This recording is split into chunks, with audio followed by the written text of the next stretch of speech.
what you can do, let's say you target LA again, going back to the LA example.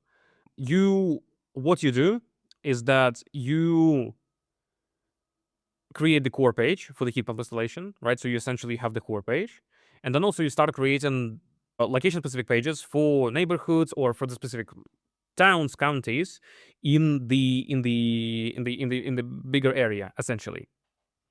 So, for example, there's going to be some specific towns inside of the LA County. So this way, you create specific locations for this, and then you link back to the core page from the locations.